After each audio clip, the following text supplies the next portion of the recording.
Have you ever thought about what happens after happily ever after? If you think everything is a fairy tale, this couple will tell you otherwise. After 3 years of marriage, the relationship between an ordinary man and a wealthy heiress is threatened by unspoken issues, unhealed wounds, and forgotten memories. But while they try to reignite their exhausted romance, they will serve chemistry, humor, melancholy, and many tears. Welcome to A Drama Story. Today, I will share with you the story of the Korean drama Queen of Tears. The series begins with the wedding march playing at the century's wedding between Hong Hae-in, the heiress of the Queen's conglomerate, the most powerful in the country, and the humble salaried worker Baek Hyun-woo. Their love story began when Hae-in interned at her family's department store before taking the throne. It was there that she met her future husband, who at the time was only concerned with the well-being of the copy machine, which suffered daily from kicks by the new employee. As he got closer to the young woman as a technical assistant, he genuinely began to care about her. But when his heart started beating faster, he realized he had fallen in love first. The intern was the sassy type, and with that attitude, she wouldn't last long. But that wasn't a problem for Hyun-woo. His 35 family cows and the rent paid in advance were enough for them to live together and for him to support her if she was fired. However, when he discovered that Hae-in was not only the queen of his heart, but also the queen of queens, the empire where he works, he resigned and vanished from her life. But Hae-in couldn't let such an unselfish prince escape. So she went to find him at his home, simply by helicopter, shaking both the place and his heart. They got married, and after a wonderful honeymoon full of kisses, nothing could go wrong for the most passionate couple on the planet, right? Well, that's not what the documentary they are participating in suggests, filmed precisely to quell rumors that the couple of the century is going through a marital crisis. If she could, Hae-in would cut the gossipers' tongues the same way she cuts apples. But the queen of the dramatic side glances must admit, 3 years later, the relationship has soured. It seems that way at least, since they basically live in social distancing at home, sleeping in separate rooms, and when they come together at work, it's only to argue in front of anyone who wants to see. I don't think it would be an exaggeration to say that at this moment, they detest each other. But the question is, how did they get to this point? It was certainly a combination of factors, but we first get to know his side. After the wedding, Hyun-woo became the legal director of the Queen's Group because he is an excellent lawyer, graduated from a good university. But that doesn't mean his opinion counts for anything at work, especially if it contradicts his wife's authoritarian ideas. And it's the same at home with his in-laws. They dictate every aspect of Hyun-woo's life, including when they will have grandchildren, the child's name, and gender. As if that weren't enough, he still has the thankless job of being the Hong family's doormat and cleaning up their endless mess. Along with his bold and intense wife came a chaotic family. At every corner of that huge mansion, a different relative appears. So many people with a screw loose that it's hard to keep up. There's the grandfather who is manipulated by his girlfriend, the bossy father, the toxic mother, the spoiled brother, the decorative daughter-in-law, and the troublemaking aunt on probation. Imagine being in Hyun-woo's shoes, increasingly claustrophobic, with no freedom, and highly controlled. And the worst of all, he feels that Hae-in doesn't care at all about how her family treats him, or how she herself treats him. He has always been the most expressive one in the relationship, so he even tries to express his pain to his wife, but she doesn't notice. The frustration of always silently accepting everything she says drives him to drink, and drinking leads Hyun-woo to do what he will do many times from now on: cry. At that bar table, he rethinks his whole life and shows regret for marrying Hae-in. Furious and crying, he blames his own cuteness when he gets drunk, as it was this cuteness that won Hae-in over. But even when he returns home, tearful and melancholic, he doesn't have privacy, because the Queen's scandal prevention team is always on his heels. And that's why this couple isn't even sure if there is still love between them. And while they don't talk about it, this silently noisy anguish between them will continue. Despite Hyun-woo wanting a divorce badly, there is only one thing stopping him: her crazy family. Since Hae-in's father's mantra is literally, Never forget those who abandoned you, stab them in the back. After 3 suffocating years of living with 3 generations of Hongs, guess how his mind is? Very messed up. Hyun-woo seeks a psychiatrist, who, after hearing his outbursts, comforts him with a hug and a diagnosis: extreme levels of stress, and advises him that if he despises his wife as much as he says, divorce is the only way out.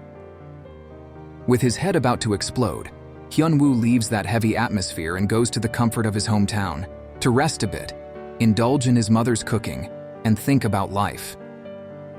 Obviously, with the surprise visit, his family is strange after all. He didn't even show up for his own father's 60th birthday. Of course he didn't show up because, on that day, he was working in the kitchen with the other men from the empire at the late Grandma Hong's memorial. And, confirming the suspicions, Hyun-woo drops the divorce bomb on his family. Despite the shock, his mother agrees with it because she supports her son's happiness, but his father and siblings try to convince him not to rush into it, especially the siblings, who don't want to lose the financial benefits they gain from the fringes. But it's no use. He is already determined to hand over the divorce papers, although facing her to do so terrifies him. While he was mustering up the courage to ask for a divorce, she says she needs to tell him something. As if it were no big deal, she reveals that she is dying. And that's right. Hae-in has been experiencing headaches and sudden memory loss for a while, and an exam confirmed her condition. A very rare brain tumor is spreading through her cranial nerves. The symptoms include hallucinations and personality disorders, which she has already been experiencing, but the worst part is that surgery is very dangerous, meaning there is no cure for this disease. The doctor estimates she has only 3 months left to live. Hae-in is in complete denial. How can someone who has been healthy since the womb be ill? How can someone with all the money in the world not afford a cure? Meanwhile, Hyun-woo is shocked and gives up on the divorce. Surprisingly, he shows affection after a long time, apologizes, and even says he loves her. But why doesn't this seem very genuine to me? It's because it's not. He just wanted a divorce. She didn't need to die. But since it happened, he just needs to endure for 3 more months and he'll be free without the hassle of divorce. So, relief is his main feeling at the moment. I'd even venture to say that after the news, he had the best night's sleep of his life. The next morning, he stands in front of the mirror mentally repeating, "I'm sad, I'm sad." When in reality, he has to force himself to hold back a smile. It's cruel and wrong on his part, but how can we take this man seriously? Pretending to be concerned, checking her breathing to see if she's still alive, and even faking closeness with a good morning kiss.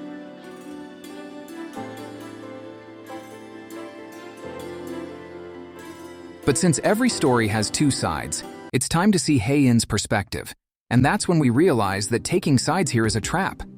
Until now, we believed she was a total jerk, even when she purposely blew off appointments with Hyun-woo, but in reality, she missed these meetings because her illness disrupted her sense of time. Additionally, rumors say she never wanted a husband, just someone obedient to include in the family history. But is that really true? The truth is, she seems incapable of expressing herself, but we find out she does care about her husband. She may not defend him in front of the family, but behind his back, without him knowing, she is the first to give a few slaps to her silly and lazy brother, Soo-cheol, for disrespecting Hyun-woo. She also prevents her mother from invading her husband's office to start a fight, since he, being a good lawyer, opposed a reckless lawsuit from the spoiled brother. And of course, she won't just sit quietly and listen to her business rival speak poorly about her beautiful husband. Hyun-woo feels isolated in this family, and rightly so. But he doesn't know that Hae-in also feels this way. She's just better at hiding it because she's used to these people. Additionally, there are conversations at home about Hae-in having lost a brother, and judging by the way her mother bitterly blames her, a trauma has developed. This trauma is manifesting in hallucinations. She's definitely dealing with much more internally than we thought, and it's quite sad that she can't trust her own family because their relationship is practically commercial. She is literally dying, but wants to hide the diagnosis because everyone would only care about fighting over her assets. Unfortunately, Hyun-woo doesn't see this suffering because he is much more focused on regaining his freedom and escaping that family. He is so desperate that he doesn't even care that she hasn't left him a dime in the will. Well, he didn't care until his best friend gave him a very dirty idea. Win back his wife in the remaining 3 months and be included in the inheritance. From then on, Hyun-woo enters his new era as a loving husband. He brings flowers, drastically reduces the vast distance within the house, and takes care of Hae-in's well-being, hoping that his love will be transmitted by osmosis. Meanwhile, we struggle with a dilemma because, while his pretense amuses us, it's also very depressing that he's doing all this for the wrong reasons. The fact is, this Hyun-woo, performing all the cliches of an incurable romantic, is drawing attention. Everyone is becoming even more suspicious, and before the storm of knives begins, Hae-in asks him to cut the drama. No more draping his coat over her shoulders on a cold night. No more warming her hands in his pockets. No more shielding her head before getting into the car. But most importantly, no more defending her from the family, even if her mother is suing her over a construction she herself allowed. Even though his worried eyes are very convincing, Hae-in still suspects that her husband has some hidden motive for this change in attitude. However, everything changes when she discovers that he has been secretly searching for miraculous cases of patients who survived beyond their deadlines. His motivations, of course, are too selfish, because he just wants to be free in 3 months. But for Hae-in, seeing those searches means that her husband is the only one who wants her alive, and because of him, she won't die so easily. To complicate the remaining romance further, another person enters the story. Yoon Eun-seong, a very influential magnate. It's important to note that he is also Hae-in's ex, and the one who could give her an advantage in attracting a luxury brand to the department store. Even though her husband arrives at the event to quicken his wife's heart and indirectly help her with business, the businessman still stands out more. He stands out too much for Hyun-woo's liking. And for someone who swore not to be shaken by ex-boyfriends, our protagonist seems quite irritated and uncomfortable, and the fact that Yoon is invited to the Hong family's hunt doesn't help. He makes a great effort to ensure she doesn't notice the jealousy he's feeling while watching his not-so-in-love wife approach this other man. Finally, the family and guests arrive at the private hunting grounds, and Hyun-woo becomes very annoyed to notice that he is the only outsider, unlike Yoon, who fits perfectly into that family.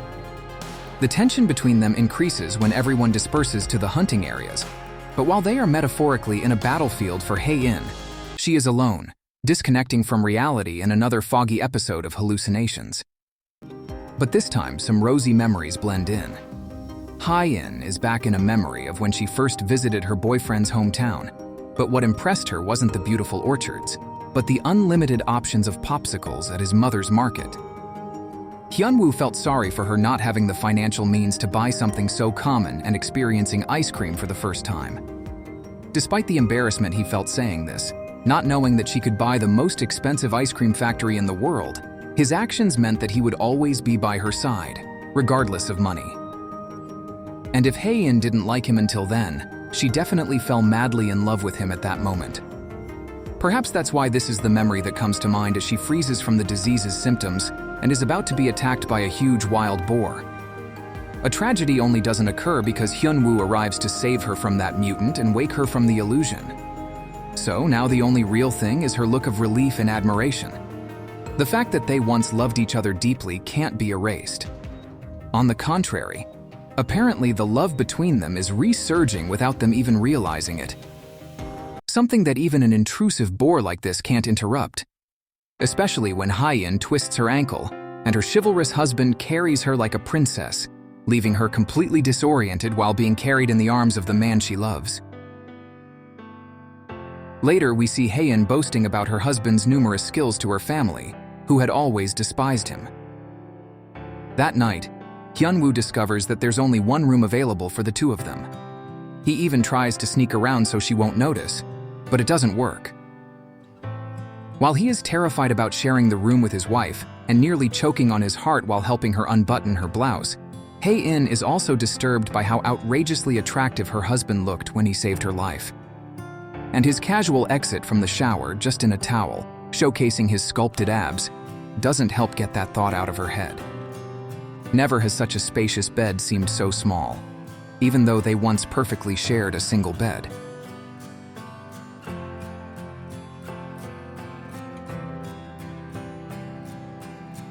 The next day, we see an outraged Hae-in confronting her illness. How could she possibly die before wearing all the exclusive clothes she hasn't yet worn? How could she die before stepping on all the islands she bought but hasn't visited?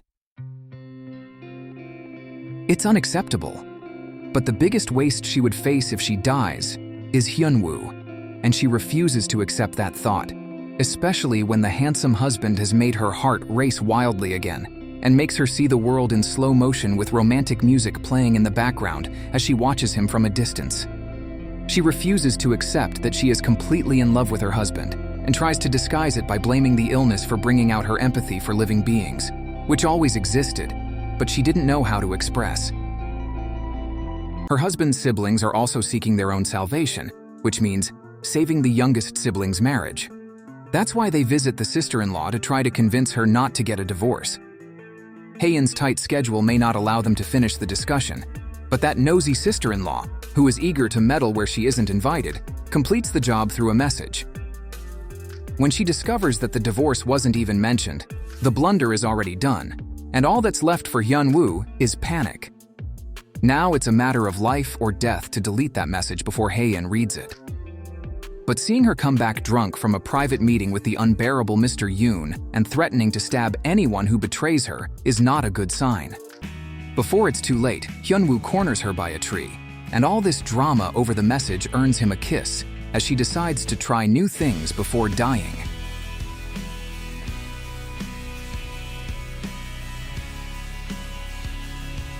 He starts following her around like a shadow. By day, he is a lawyer, and by night, a secret agent sneaking into her room, struggling with the protective barrier until he deciphers the password and deletes the incriminating message. His final obstacle is to sneak out of the fire he inadvertently kindled in his wife. But if it's been fun until now, the next scene drops an emotional bomb laden with sadness. Hae-in's password, 31st of October, marks the day they lost a baby early in their marriage. Where once they were happy and excited, now only daily sadness remains. Hae-in remembers their child every time she unlocks her phone, and Hyun-woo every time he goes to sleep, since he now sleeps in the nursery that was once for their baby. The grief from this loss must have been one of the reasons for the couple's distance. Hyun-woo, who used to deny and convince himself that his racing heart was due to fear, now finds himself seeing the world in slow motion every time he looks at Hae-in. He's obsessed enough to distinguish when Hae-in is about to lose her patience just by looking at the lines on her face. He's gone mad enough to yell in the mall when she stumbles on the escalator, and even crazier to buy her comfortable sneakers for everyday use. Seeing her wearing that discounted item fills him with happiness. He tries to lie to his friend, claiming that all this concern is just a ploy to be included in the will, but the truth is, he's completely in love with his wife. Even the silly smiling reflection on the office walls tries to make him realize this. Moreover, he's very annoyed that Yoon has infiltrated Hae-in's life every day under the guise of helping her with an important project. It's becoming increasingly difficult for him to hide his jealousy, spying on the two through windows or eavesdropping behind doors. We find out that Hae-in did not include Hyun-woo in her will, and the chances of that happening are dwindling since she found a research lab with a 51% chance of curing her. There's also a 51% chance that Hyun-woo will have to recalculate his plan and ask for a divorce instead of waiting to become a widower. But there's also a 51% chance that he might prefer to keep the marriage rather than leaving Hae-in near that Yoon, the guy with the weird vibes. Hyun-woo can't hold it in any longer and tells Yoon to his face, "I don't like you. I don't see the truth in you. I think you're inconsistent. You're where it's convenient for you, and all your mannerisms, speech, and positioning don't seem genuine." Despite his jealousy, Hyun-woo is right. Yoon grew up in an orphanage and after being adopted by foreigners, seems to have developed serious abandonment issues. At least it seems that way, since he goes around threatening to kill precious pets. If it weren't for Hyun-woo showing up just in time, this psychopath would have done something terrible.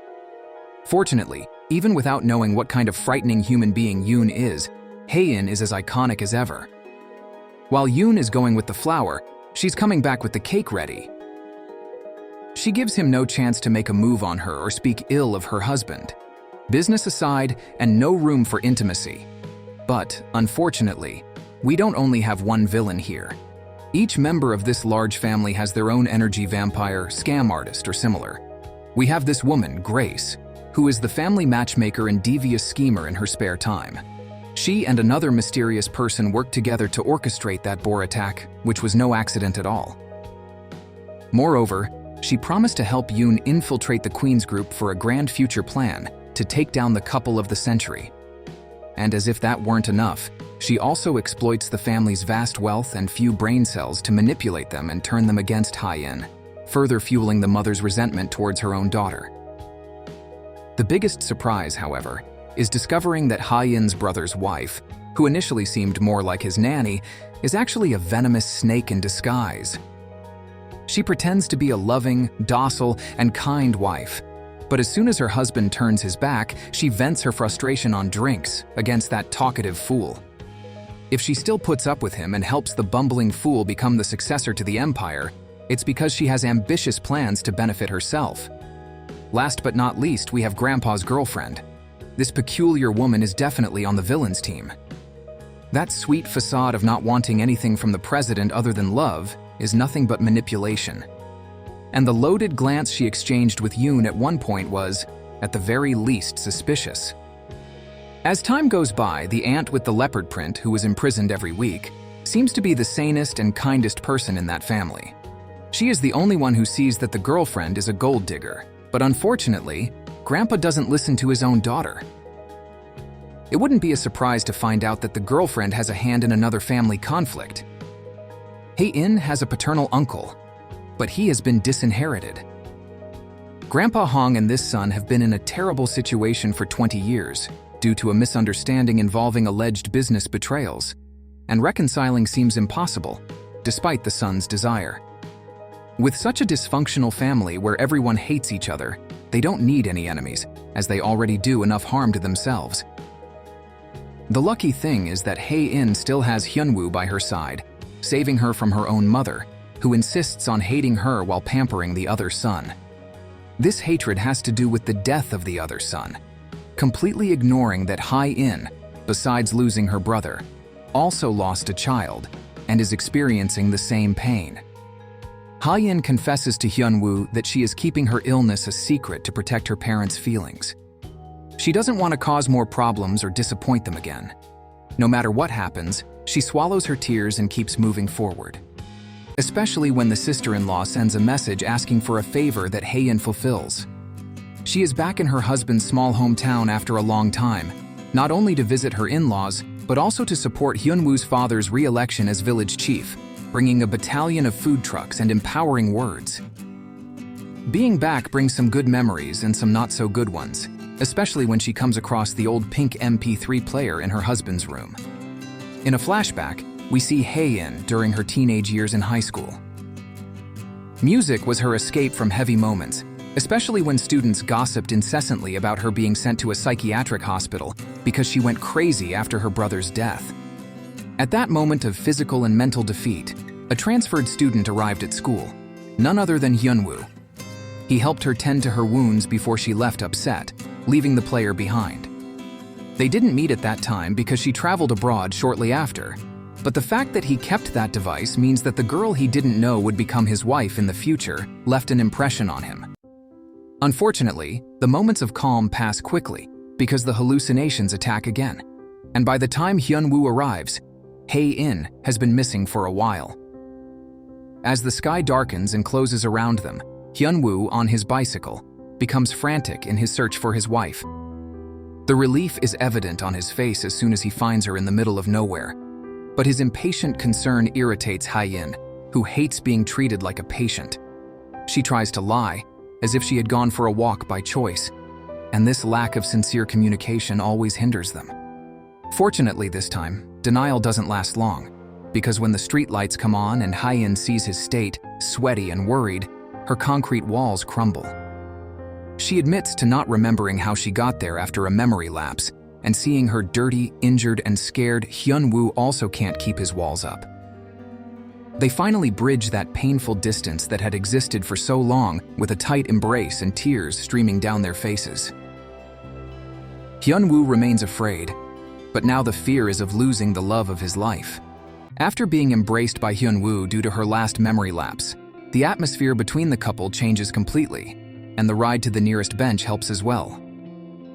While they shelter from the rain and smile at each other for the first time in years, it becomes clear that Hyun-woo has fallen in love with this woman. They return home to a worried family, and when they are left alone in that room with the single bed that holds part of their history, we witness another heartwarming moment between the couple, especially as Hyun-woo puts his makeshift solutions into practice to get the hairdryer working. He dries her hair with great care, treats her wounds tenderly, and gets upset when he sees her with defeatist thoughts just because of a short lifeline on her palm. Almost unable to control the strong attraction he feels for his wife, Hyun-woo decides to spend the night away from home to cool the flame that only grows in Hae-in's presence. He hadn't counted on the starlight bringing more tears to his eyes as he realizes he can't hate his wife and is truly worried about her. He only returns home when the birds start singing, but Hae-in doesn't seem ready for apologies, especially after being left alone all night without sleep. When it's time to leave, the gossip about their divorce nearly spirals out of control, but fortunately, they depart before Hae-in finds out. We learn that when the couple lost their baby, Hae-in masked her sadness by burying herself in work and refusing to cry, as if she didn't have the right to grieve. But because they process pain so differently, Hyun-woo prematurely assumed that she didn't care about the tragedy, and that's when they began to crumble silently and drift apart. Not even Hyun-woo's sister understands how their love fell apart, especially since she once tried to convince her brother to break up with Hae-in by offering her the infamous envelope of money. Very little money, I might add. And of course, she failed miserably. Only the two of them know the reasons for the tension, yet they insist on maintaining this barrier. Nevertheless, no obstacle will stop Hyun-woo from extending the lifeline on his wife's palm while she sleeps in the car. After being left alone with the village mosquitoes, Hae-in is not in the best of moods. To keep her composure, she controls her melting heart in response to the affection shown by her husband, who gets wet while trying to shield her with the umbrella. To make matters worse, Yoon appears, immediately grabbing and dragging Hae-in inside. It turns out that this meddler has moved into the Queen's residential complex, taking up residence in a corner of the mansion, thanks to the foolish invitation from Mother Hong, who basically invited the big bad wolf into Grandma's house. Yoon immediately tries to manipulate Hae-in against her husband, as getting Hyun-woo out of the family is part of the plan. Of course, our protagonist has a functional brain with legal advice that gives the president a lot of confidence, meaning Hyun-woo is the obstacle capable of preventing the weeds from dethroning the Hongs.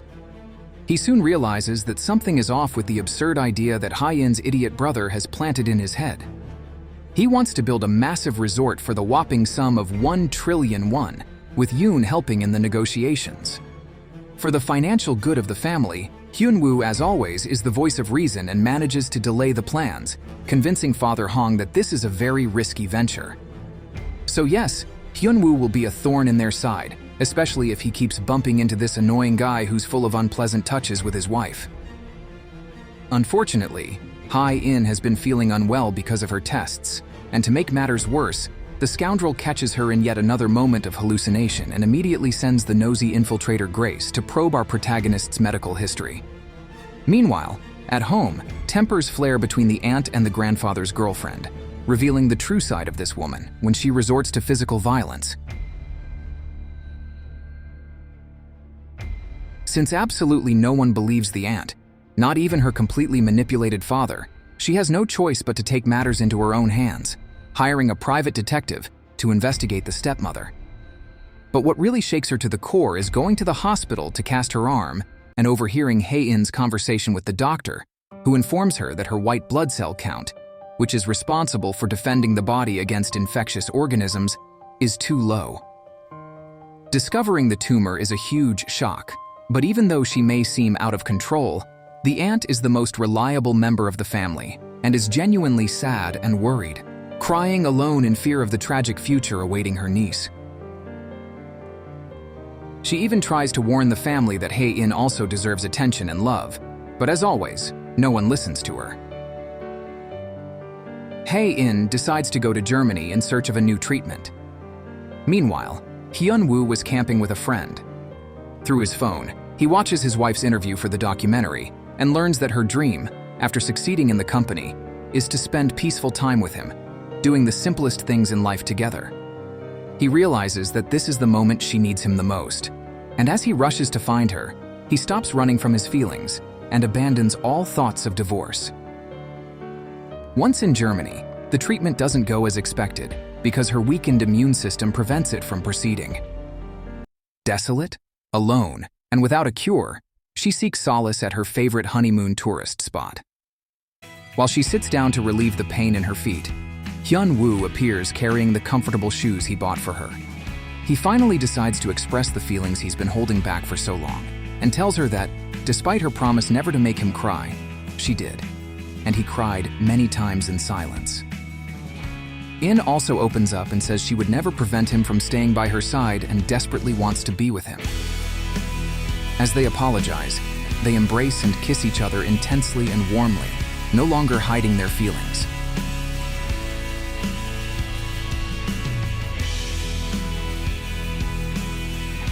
During their conversation, she reveals that she was forced to write a will without any division of assets to get her family's permission to marry, but she says she wants to change the document. She also tries to lighten the mood with jokes about him suing anyone who speaks ill of her during the funeral, and asks him not to give any dramatic speeches. He doesn't like hearing these things, especially since he's feeling guilty and burdened by his conscience. All he wants now is for her to fully recover. Back at the hotel, despite her husband's usual slowness, Hae-in doesn't let him escape as always, and the two agree that they want to start sleeping together again, not just during the trip, but from now on and forever. Although it's wonderful to see how perfectly they're made for each other, every detail of their scenes together feels like a mix of love and pain. On the edge between the remorse of having considered divorce and the fear of losing her, Hyun-woo goes to church to pray for a miracle.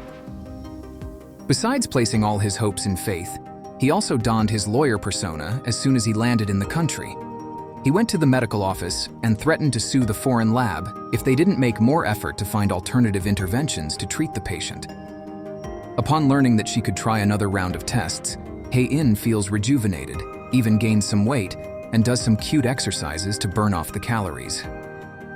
Another hallucination occurs, this time giving us clues about Hae-in's disastrous past. She leaves the hospital, chasing the illusion of a boy through the streets of Germany, and Hyun-woo panics as he searches for her for over an hour until he finds her confused and hungry. It's only then that she shares with her husband the burden she's been carrying for years. The little boy who appears in her delusions is her late older brother, who died when she was 9 years old after saving her from a mysterious drowning. Rationally, Hae-in knows it wasn't her fault, but emotionally, she can't shake the feeling that she stole her brother's life. To make matters worse, her mother even blamed young Hae-in for the tragedy. Officially, we have another member of the evil club, the wife of the idiot brother. She's another of Yoon's minions and is 100% on board with his plan to bring down the Hongs. After all, this duo has been close for a long time, having grown up together in the orphanage. It was there that the little villain met little Soo-chol, who was attending a Queen's charity event with his family at the time. Knowing the golden future that awaited the young heir, the schemer grew up, deceived the fool, and ensnared the simpleton, becoming the mother of his child. At least, in theory, she's the mother of his child, but after the strange exchange of glances with Grace, we can't be too sure. They leave every possible hint for us to understand that the baby isn't Soo-cheol's, and that they forged the DNA tests without difficulty, thanks to the stupidity of the wealthy. But there's one thing that can't be denied. Soo-cheol may be naive, but he's protective of his wife and child. And although this seems to soften the heart of the beautiful schemer, at the end of the day, there she is, participating in the dirt anyway, sneaking into Hyun-woo's room with Yoon, snooping around, discovering the safe, and planting false evidence to harm our protagonist. As the second part of the plan, the old man's girlfriend pretends to find a bug in the grandfather's office. President Hong, who was already paranoid because of an embezzlement in the company, orders an investigation to find out who the spy is. And what a surprise it would be if they tracked the device and found it in Hyun-woo's room, wouldn't it? Well, that's exactly what happens. With a thorough search, the family breaks into the safe, finds a divorce paper, and in the blink of an eye, everyone turns against Hyun-woo, painting him as the biggest traitor who plotted sabotage against the Hongs. Meanwhile, the real mastermind behind it all happily watches the butterfly effect of his malice unfold through an ear hidden in the painting he gave Mr. Hong. Unaware that he's being unjustly incriminated, Hyun-woo continues to be genuinely happy, loving, and jealous of his wife, 8,000 kilometers away. The two are enjoying Germany as if it were a second honeymoon. But unfortunately, it's just the calm before the storm. Just now that he was determined to give his all, running a marathon to buy all the four-leaf clovers and present his beloved with a lucky bouquet, finding the lovelock they secured together 3 years ago. Just now comes the blow that will ruin everything. Hae-in's mother sends a photo of the divorce agreement, and with that, our couple enters into a crisis again. She still hoped it wasn't true, but this time, Hyun-woo can't carry on the lie. Not even the discovery of her illness left Hae-in as devastated in mere seconds. And we see the disappointment, betrayal, guilt, and anguish displayed in this scene with the couple. The series continues to take us on an emotional roller coaster, moving from a heart-wrenching moment to a sweet epilogue, where we get confirmation that Hyun-woo fell in love first, but Hae-in fell harder. Every night after work, she would alter her route just to watch him. But unfortunately, not even remembering that he was her first and only love will calm the sea of misunderstandings. Even if he tries to explain himself, Hae-in feels exhausted and doubts all his actions. It's heartbreaking when she gets lost in another time lapse and wakes up in the middle of the avenue, almost getting run over. Fortunately, as long as Hyun-woo is around, she'll be safe. But it's gut-wrenching when Hae-in asks him to let her die if it happens again. To make matters worse, the treatment doesn't improve her condition at all, and the doctor's advice is that she needs to be reminded every day that she has reasons to fight for her life, even as a terminal patient. The problem is that Hae-in has stopped seeing those reasons just now. As painful as it is, Hyun-woo can only think of one idea, a type of reverse psychology where he brings out all his repressed frustration during the marriage and provokes her as if he has hated her all this time. Now Hae-in is finally paying attention to what he's saying, and even though it crushes his heart in the process, the final goal is achieved. It's much better for her to replace the dark thoughts of death with vengeful ones. She must live just to ruin her husband's life. When they return to Korea, Hae-in decides that she wants to handle the situation without her family's interference, and to start, she's thirsty for investigations. A mistress, illegalities at Queen's, financial scandals. Anything, she wants it found. Hyun-woo doesn't mind her searching and making him suffer mercilessly, as long as she has a reason to live, takes care of her health, and of course stays away from Yoon. Hae-in may be angry with her husband, but she's not foolish. So when Yoon tries to charm her with his sleazy advances, she sets boundaries and stays alert. Not only alert, but she also looks stunning in her new look, wearing her most glamorous limited edition outfits and making the staff fear for their lives. After all, the more dazzling Hae-in looks, the greater her fury. Like a natural disaster, the lady in red's bad mood cannot be controlled, and Hae-in shows this to Hyun-woo by making his life a living hell at work. For those who understand, a single raised eyebrow is enough, and in this, Hae-in is a master.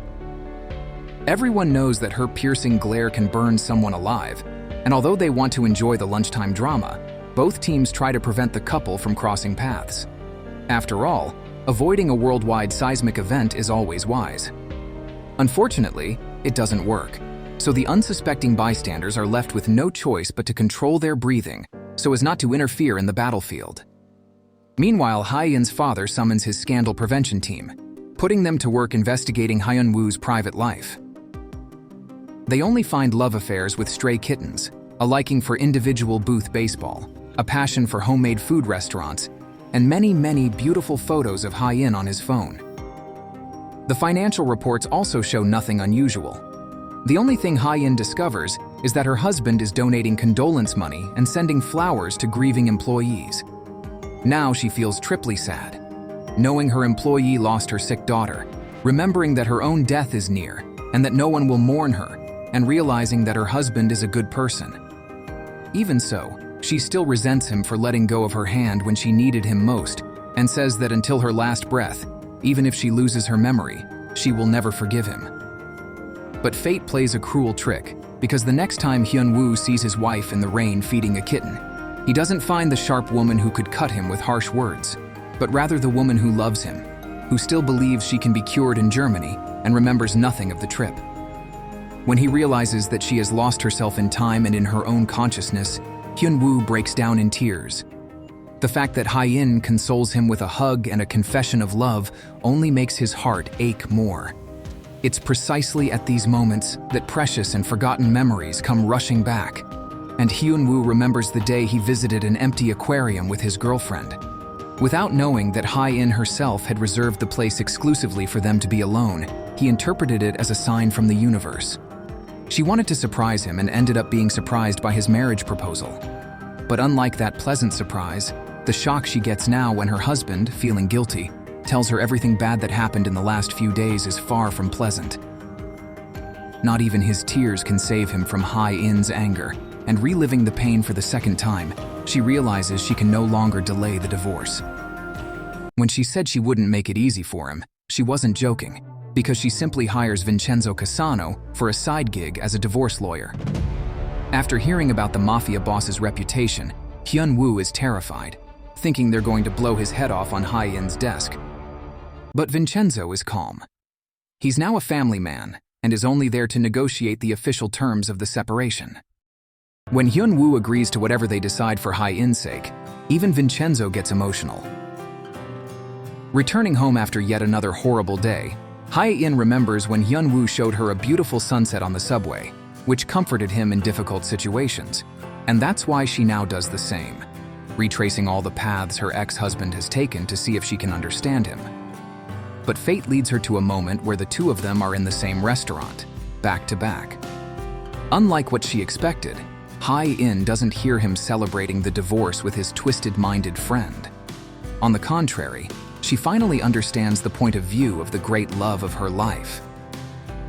Hyun-woo endured the bad moments of the marriage, which mostly consisted of dealing with her crazy in-laws, because what really mattered to him was being by Hong Hae-in's side. Knowing he has no reason to lie, without knowing she's there, she is moved to tears, realizing that harboring hatred isn't what will keep her alive. She wants to fight for her life, because she desperately wants to be by his side too. While the couple suffers from the separation, Soo Cheol, with his unprecedented stupidity, is making a mess, which means closing the deal with Yoon for the massive resort project. It was never bad luck for this fool. It was always incompetence. Now Yoon has the upper hand to set up his corruption scheme, embezzle funds, and become the largest shareholder of Queens. Additionally, by closely observing Hong Hae-in, he pieces together that she is ill. Surprisingly, he genuinely cares, and the reason behind this is also old. During the Hong family's childhood visit to the orphanage, Yoon saved little Hong Hae-in from a dog attack, and she was the only one who cared when the boy was scolded. He still keeps the necklace she left behind to this day. Nonetheless, he remains obsessed with becoming Hyun-woo's replacement, trying to convince Hae-in to fire her ex-husband. She shows she's already fed up with him hovering around, especially since she didn't divorce someone she loves just to be with someone else. To end the conversation, she makes it clear that Queens needs Hyun-woo, and even though she's close to hitting the 1 trillion sales mark, she boldly cancels the deal with the luxury brand Yoon negotiated, so she won't owe him anything. They might try to get rid of Hyun-woo, but Hong Hae-in keeps him close. She may have taken off her wedding ring, but she still prevents the best legal consultant from being kicked out of the company, even though she doesn't understand why he continues to endure the humiliation from the Hong family now that he's free. She hasn't yet realized that he will do anything to stay by her side and protect her at all costs. This includes stopping all traffic just to prevent Yoon from continuing to follow her. The evil quartet is still ahead, but hope is the last to die. The aunt's private investigation into the old man's girlfriend yielded some good information. The woman is a crook, using the identity of someone who died 30 years ago. And besides that, she gave birth to a boy while she was in prison for adultery. And as the apple doesn't fall far from the tree, guess who her biological son is? That's right, Yoon. To secure her son's future, for years she put up with the people in that family, treating her like an unworthy housekeeper cum mistress, someone they could boss around. And although Yoon holds a slight grudge against his mother for abandoning him, like mother, like son. So he follows in her footsteps to be happy, taking control of the Queen's group while the privileged ones rot at the bottom. Hyun-woo is also quick to figure out the relationship when he sees Yoon wearing a rare luxury watch that only one woman in Korea bought, the old man's girlfriend. In the glory of clever characters, Hyun-woo and the aunt waste no time on stupidity and work together to expose the intruding girlfriend. After a fight involving plenty of hair pulling, they manage to get a sample for a DNA test that proves the maternity. And as the saying goes, forewarned is forearmed. But Soo-cheol and the other idiots insist on not listening to Hyun-woo, and the youngest's business, which had just started, is already on the brink of collapse because absolutely everything is going wrong according to the evil scheme. Not even Hyun-woo's efforts to try to solve the problems work. In addition to Soo-cheol's usual nervous breakdown, who has no tolerance for big emotions, the project's failure, with the plan nearing its end, means it's time for Soo-cheol's wife to flee the country with their son. And this is the biggest blow Soo-cheol has ever taken in his life. The guy, just days ago, even went against his overprotective mother's control, who had spoiled him all his life, and began learning to ride a bike with training wheels just to teach his son. His wife was touched to see that her husband truly loves them so much that he doesn't want to outsource the parental tasks, including affection, as the neglectful mother keeps trying to convince him. Even though it's clear she's heartbroken, she leaves anyway. He desperately tries to peddle after his divided family, but fails. Now, as for Mr. Hong, how could someone who lived on the streets, worked hard to rise in life, and cared so much about the company become so blind to veiled manipulation? He didn't even listen to his own daughter, who loves him, and had the audacity to say very hurtful things to her. A complete idiot who fell straight into his girlfriend's final trap, signing a power of attorney that gives the woman the right to make medical decisions for him. And then, when Hyun-woo tries to tell the old man the truth about his disloyal partner's hidden past, the con artist has already poisoned him. The shock, along with the poison, leads to a heart attack, then paralysis, and now a coma. Literally checkmate. Now, as the legal guardian of the grandfather president, no one in the family is allowed to visit him in the hospital, and she doesn't even care about denying the truth that Hyun-woo and the aunt reveal. She says it outright. "I planned everything. My son is the almighty one, and now we control everything." And that's why, just like that, all the Hongs are kicked out of their positions at Queen's and also evicted from their own home. Realizing they raised parasites so close to them is a crushing blow. They fell right into the lion's den. After this scandal, Hyun-woo's family is somewhat relieved that he has distanced himself from the crazy family. But the problem is that our protagonist didn't come home alone. All the Hongs arrived with their bags packed, swallowing their pride to seek refuge in the countryside. These are tough times for the Hongs. One day millionaires, the next betrayed, homeless, and broke.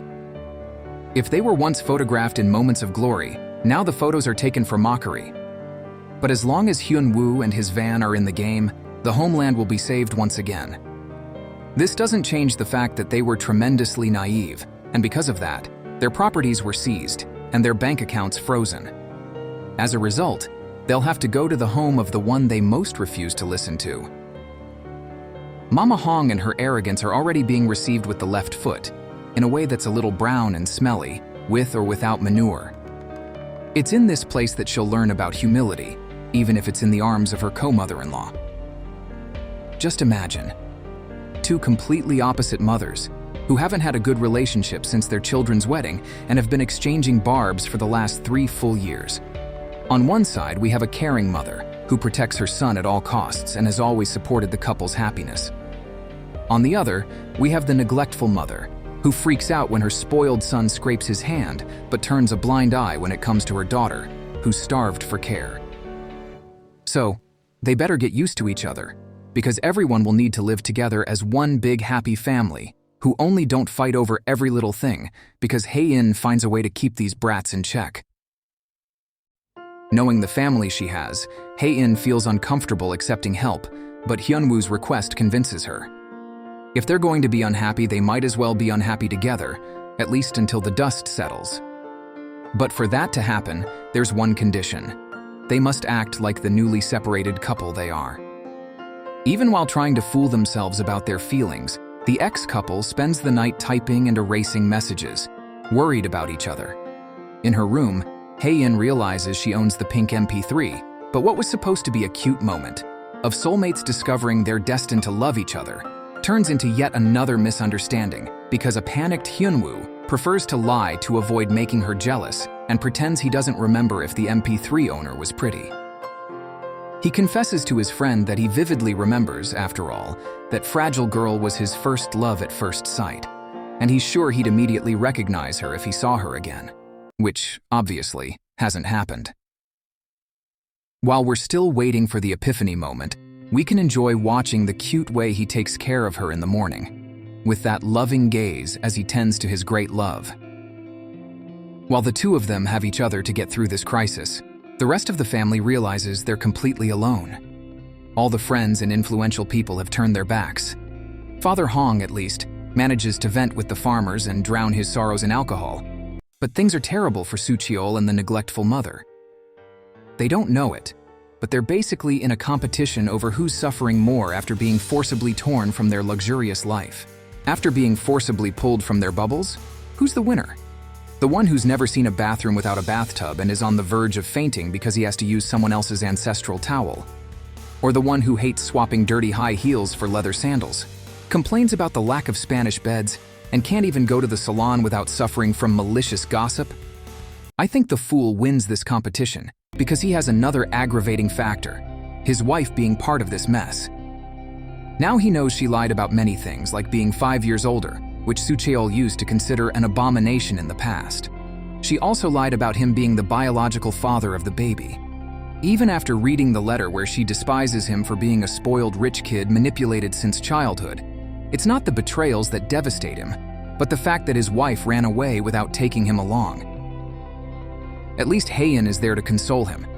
Is it the comfort of a super-united family? No, it's not, but it's the Hae-in style of comfort, which isn't by pampering him, but making it clear that it's not his fault for trusting the manipulator Yoon. While everyone tries to adapt, Hyun-woo returns to work and faces the unfriendly face of the new interim president to ask not to be fired yet, arguing that he needs time to find another job to support himself. Of course, this is a fine facade, because while pretending to hand out his resume, Hyun-woo is gathering information in the corners to prove that Yoon pulled a scam to get into the position he's in. And he's not alone in this. Hae-in's loyal secretary is collaborating on both sides, helping him and her boss, updating them on what's going on at Queen's. Speaking of Hae-in, after having a good-humored conversation with the boy from the neighboring family, a strong hallucination hits. This time, she faints, and when she wakes up, surrounded by everyone demanding an explanation, she blames anemia. Even with clear signs that their daughter isn't well, the mother isn't concerned. And the aunt is furious, controlling herself as much as possible to not reveal the truth, insisting that Hae-in should be treated with care, but it's like talking to a wall. Meanwhile, Hyun-woo is desperate and rushes to see her. However, he's met with more harsh words from Hae-in, saying she'll rebuild the family to free him, as it should be. Despite being hurt, Hyun-woo is more worried about her health, which is why he accompanies her to the next appointment. Too bad an unpleasant person does the same. Yoon, this time, crossed all the limits. He invaded Hae-in's privacy, stole her documents, printed her medical records at the hospital, and when the doctor refuses to give him information since he's not family, the madman completely snaps and decides he's going to take responsibility for Hae-in. This obsessive guy is losing his grip because his relationship with his mother is more troubled than ever. Yoon cooperated with the plans, but he didn't like the part where Hae-in was kicked out of her home and likes even less hearing his mother's lies. The viperous lady insists that she gave up her maternal love to secure her son's future. But he doesn't believe her. And to show some rebellion against mommy, and that he can change the advantage if he wants, Yoon simply kidnaps Grandpa Hong from the private hospital prison where the crazy woman had locked him up. And on top of that, he appears like a ghost where Hong Hae-in is. Since she refuses to be with him, he then threatens her and gives her 2 days to return to the company and home with him. Or else he'll tell her family about the illness, knowing that's the queen's weak spot. Meanwhile, Hyun-woo is being forced to do a Fast and Furious cosplay because a real estate broker linked to the failed resort fraud is following him. As we suspected, this man is a henchman of Yoon, and it's in this moment that we discover that Hyun-woo is not only smart and handsome, but also a great boxer who, even outnumbered, manages to defeat them. Besides taking a beating, the fraudster also gets a legal threat in his pocket to learn not to mess with a good lawyer who can fight. When he arrives home injured, Hae-in's tough love kicks in, practically tearing off his clothes to check the bruises. He's far more affected by being undressed by her, but after she plays nurse, cries at seeing him hurt, and bandages her ex-husband's handsome face, Hae-in comes with the same fallacy about treating each other like divorced people, and each dealing with their own problems. The next day, Hae-in continues in her omnipresent state, both to stop her brother from spilling the beans about Yoon's terrifying visit, and to act exactly how divorced couples shouldn't act, leaving us absolutely certain that Vincenzo Cassano wasted his precious time with the divorce papers because these two are looking more married now than when they were actually married, especially when they come up with lame excuses to spend 5 more minutes together eating ice cream. But the prize for best ex-husband comes when Hyun-woo confesses that he would marry Hae-in over and over again, infinitely, even knowing how the marriage ended. The only thing he regrets is not having treated her with more care and attention, which is why he would do things differently if he had another chance. On one side, we have this Hyun-woo, praised for his qualities as a great lawyer, boxer, and model husband, while Soo-cheol, well, he's suffering a lot, poor guy, but there's still a sliver of hope. Thanks to the neighbor boy, Soo-cheol remembers that he and his wife used to play online video games together. And since Da-hai isn't answering calls or responding to emails, it's through the game's chat that he manages to communicate with her. Unlike what he expected, she doesn't receive a message full of hate, but instead, a reminder from a worried father about all the vaccines their son needs and the songs the mother should sing so the baby doesn't feel pain. Meanwhile, Grace, who, after betraying the Hongs and helping the villains, dreamed too big, wanting to take Hae-in's place at Queen's. The response she gets is being just another one discarded into American trash, like the other henchmen. However, Grace is the kind of person always ready to switch to the side that offers more. So, all it takes is for Hyun-woo to threaten to report her for tax evasion, and for the aunt to give her a smack on the head, for Grace to cooperate with the Hongs and locate where Grandpa President was transferred. And just getting away from the villain's bad energy was enough for him to wake up from the coma quickly. It's also past time for Mama Hong to wake up to reality. Did you really think her stay was going to be all sunshine and relaxation? I know you've never lifted a finger, but if you want to pay for your coffee, you're going to have to pick a lot of pears in the orchard. For someone who was all about controlling her carb intake, after a day of work, she's the first to wolf down a big plate of food. Who would have thought someone who never laid on the ground would be sleeping like a baby? Well, turns out she just needed a bit of activity, and as a bonus, she'll discover that the ground is good for the spine. What's not good for the spine or our hearts is the sadness of seeing Hyun-woo's mother accidentally discovering Hae-in's brain tumor because of a phone call with the doctor. Seeing mother and son crying like that is heartbreaking, but at least now there's another good person to take care of Hae-in while Hyun-woo is away. And she does it with much love, even though it's hard to hold back the tears. Thanks to the loyal secretary, Hae-in learns about all the humiliations her ex-husband is enduring at the company, and Yoon has no shame in admitting that he's going to make up accusations until Hyun-woo ends up in jail. Even though Hyun-woo doesn't mind, Hae-in hates seeing him go through all of this and can't just leave him to suffer alone. So she decides she's going to handle her problems on her own, and in the worst possible way, by accepting the offer to return to Queens and participate in the press conference for Yoon's inauguration and their engagement announcement. While Hyun-woo thought Hae-in had turned her back on everything and everyone, she proves that she truly is the Queen of Queens because she has something to say off script. She exposes the threat the new president made to unjustly put her husband, the former legal director Hyun-woo, behind bars. And yes, she did call him my husband. To top it all off, Hae-in also removes all the leverage Yoon had over her by revealing her terminal diagnosis to the entire country. While Yoon is left speechless, Hyun-woo cries, full of pride and sadness, as his wife has to expose all her vulnerability just to defend him. But Hae-in doesn't regret a thing.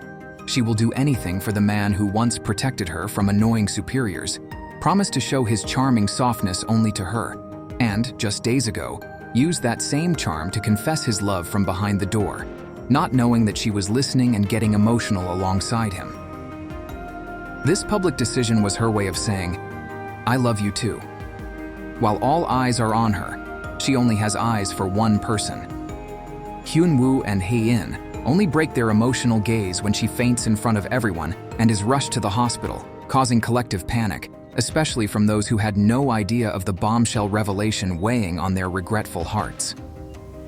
The Hongs are devastated, and although the mother initially tries to shift the responsibility, she eventually faces reality and accepts the blame for not knowing about their daughter's condition, for having neglected her for so long. From here on, it's nothing but tears, crying from every direction, tears from everyone discovering the truth about the rare malignant tumor, causing severe and acute swelling in Hae-in's brain. Hyun-woo spends the entire night holding her hand, but as the morning breaks, Soo-cheol arrives, tearful and blaming himself for his sister's illness because she didn't have a shamanic talisman like his. Hae-in couldn't let her brother believe in the nonsense of that poorly drawn charm, so while the poor guy is being comforted by his brother-in-law, she wakes up and immediately apologizes for how she treated him. But when Hae-in does the same with Hyun-woo, she decides to say everything she was afraid she wouldn't have the chance to say. That she never hated him. That she was grateful for him always standing by her side, even when she was so cold, for leaving him alone with their complicated family. And most importantly, that she couldn't die before telling him she's loved him from the moment she first saw him until now. At this point, Hyun-woo himself might collapse because his heart can't take it.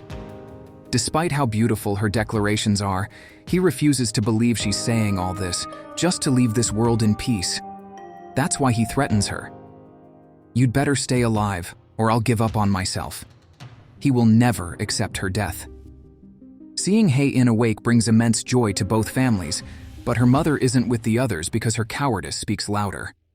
She was the one who belittled Hae-in's feelings and pain the most, the one who rejected her the most, but now she understands that Hae-in doesn't need the most renowned doctors, as they've already been consulted.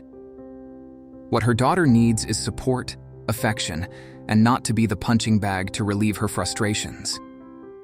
And seeing the two lay everything bare, apologizing for being a terrible mother and a complicated daughter, saying they can't live without each other, was truly heart-wrenching. Hae-in catches up on the news and is appalled to see people commenting that she revealed the truth just to save her ex-husband, the man she's still in love with. How ridiculous, right? Except, well, they're completely right. Not wanting to face the embarrassment alone, she publicly shows that the ex in question loves her too and is quite the expert in giving loving gazes. But one person goes too far, the jealous Yoon. He visits Hae-in in the hospital, acting like an obsessive ex-boyfriend, but this time she's fully aware of his slimy tactics. He pushes people into a pit only to rescue them and appear as the good guy. That's why this visit only results in 2 punches to the face, one figuratively, when Hae-in tells him he'll never be an option for her, and one literally, because Hyun-woo has had enough of this fool, and shows Yoon's frightened face the strength of a boxing champion who will never leave his wife's side. Now we move on to the messiest part of this story, the power struggle. The evil girlfriend and the cunning aunt find Grandpa Hong in the new hospital, and after our dear crazy lady has to humiliate herself and beg to see her father, the two discover together that the president has woken up. A bit of temporary panic strikes the Viper, afraid she'll be exposed for the poisoning. But luck, once again, is on the wrong side. In a matter of seconds, we face the dreaded plot twist of memory loss due to a brain hemorrhage. Grandpa is in an unstable mental state and doesn't recognize anyone. So, the villain continues to hold all the assets and keeps up the charade of being the kind caregiver, bringing the president back home and spoon-feeding him while being filmed from every angle. On the other hand, her relationship with her son is getting worse. Yoon's disdain for her grows, but they still need to work together. Due to Hae-in's press conference where she revealed her illness and the threats, Queens' stocks are plummeting, and public opinion is against Yoon. The only way to keep the weeds on the throne is to find the secret fund Grandpa hid, a casual sum of 900 billion. But no one has any idea where this fortune is, and that enrages the villainess. Yoon is just as furious. After the punch he took, his anger is cranked up to the 13th power, and he follows through with his threats by accusing Hyun-woo of various illegal activities in the company. But fortunately, he's very unprepared, unlike Hyun-woo, who brought his lawyer friends to contest every fabricated charge, easily proving that the crimes were fake. Since Yoon couldn't get rid of Hyun-woo with his weaker illegal methods, the scoundrel escalates, sending his henchmen to eliminate Hyun-woo. Meanwhile, Hyun-woo and the Hongs also begin their search for the secret fund, working in a perfectly collaborative scheme where even unexpected people are involved, like the guy who sells natural juice. He hands over Grandpa's shredded documents that were heading for the trash to the secretary, who passes them on to the couple. Instead of relaxing with a hair-drying ritual or cuddling up together, they spend the entire night piecing together the scraps to gather as much information as possible. And they're united not just commercially, but emotionally as well. Now the two families have become a pillar of mutual support, with Hae-in at the center, receiving the care she deserves from all sides. Even the increase of each microliter of white blood cells becomes a cause for celebration. And all of this is thanks to the healthy diets planned by both moms. Even the crazy aunt benefits from this change of atmosphere. After all, she can't survive on just sadness and worry about her father. Her crying fits are interspersed with conversations with elderly ladies, updates about her dad from her detective friend, and even some time to find a friendly and understanding countryman to call her own. But what's truly grand is the billionaire secret fund. And to solve this mystery, Yoon once again recruits Grace. For now, unless something changes, she's playing counterclockwise with the Hongs, so she leads them to a warehouse that might hold clues. After all the tears we've shed watching this story, it's time for some laughs as we see their ridiculous disguises and Sucheol pretending to be Chinese, repeating the one phrase he knows in the language: "No cilantro on my dish, please," so he doesn't blow the plan. After tracking various economic details and gathered data, everything points to the fortune being hidden in the Hong mansion, in a secret location. The day's investigation wraps up, and Hae-in waits outside while Hyun-woo goes to bring the car. But isn't it strange that he's back in less than a minute? Even stranger is that everything about him, from the expression in his eyes to his body language, is different. This time, the screenwriter didn't fool me. It was obvious right away that something was wrong, something unsettling. When Hae-in gets into that car and a chase ensues shortly after, this cold Hyun-woo makes risky maneuvers, showing no concern for her safety. Everything clicks when the familiar red-roofed car blocks them, and out steps another Hyun-woo, this one the real deal. Unfortunately, Hae-in had another hallucination, and this time it was much worse, as she confused Yoon with her husband. And Yoon, ever the scoundrel, took full advantage, continuing with this delusion, motivated by her loving gaze that wasn't even meant for him. Luckily, this madman didn't think to speed up and run Hyun-woo over, though the opportunity was there. Instead, Yoon has other plans, locking Hae-in in the car and convincing her that it's better to lie about being with him willingly rather than admit she mistook him for her husband. And wouldn't you know it, she does just that, saying she's going to visit her grandfather. As the car with his wife drives away, Hyun-woo is suddenly struck in the head out of nowhere. It was the real estate crony who plans to drown Hyun-woo with no chance of survival. Ordering a murder and then choosing wine, flowers, and a special menu for a forced romantic dinner with the victim's wife raises a deep question in my soul. What on earth is going through this guy's head? I can't tell if it's excessive audacity, a lack of women in the world, or just desperation for crumbs of Hae-in's attention. But Yoon doesn't give up and reveals their connection at the orphanage. He goes further, claiming he also saved her from drowning as a child. These revelations don't even faze our queen. She might as well have said, "Okay, so what? You want me to fall madly in love with you now?" Thankfully, she remains unshaken, because we can now add another flaw to Yoon's list: pathological liar. His story about saving her in the boating accident is a complete lie. The one who saved her was a prodigy kid from the Marine Corps swimming club. That boy was top of his class, became a leading lawyer, and an excellent boxer. Yes, little Hyun-woo saved her from drowning, so their connection goes back much further than we thought. Nothing can pierce Hae-in's armor because she's there for only one reason: to see her grandfather. Though saddened, she hands him a recording pen in case he wants to say something he can't now. And after confronting the Viper, Ha-in leaves, but gets lost in her own backyard, unable to find the main gate. Thankfully, Hyun-woo arrives through the back to pick her up. But is it really him? We know the poor guy was just kidnapped a little while ago, and Hae-in is unsure because once again, her mind is playing tricks on her. But when that person approaches with eyes full of concern and makes a teasing comment about being a man who doesn't take a beating, we can finally breathe easy. It's definitely her Hyun-woo, very much alive, because he managed to outsmart the thug by proving that his boss would abandon him after the dirty work was done. What's better, being charged with real estate fraud or getting a sentence for murder? Since it's too late to hit the road, the couple goes to Hyun-woo's old apartment from his intern days. And there's no time to feel sad about the passcode being their son's birthday, because we quickly start laughing at his frantic efforts to tidy up the mess he left behind. And forget telling her not to notice the clutter. She notices everything, realizing that the prepaid rent worked out. He had a roof over his head after the divorce. Hyun-woo can't help but imagine what it would have been like to live a newlywed life in this cozy little apartment, without an overbearing family and without extra rooms to escape from their problems. Perhaps having a living room right next to the kitchen would have helped them have a more honest marriage. Perhaps having the chance to cook for his wife and show his charming qualities every day would have brought them closer together. Hae-in feels incredibly at peace in that small apartment with her husband, and Hyun-woo even loses his composure when she opens her heart, saying that even if she died and was reborn 100 times, he would always be the one she'd marry. She never tires of admiring and loving every little detail about him, and while they're not back to sleeping in the same bed yet, the nap on the couch is just as good. But the amount of affection we see is directly proportional to the amount of heartache.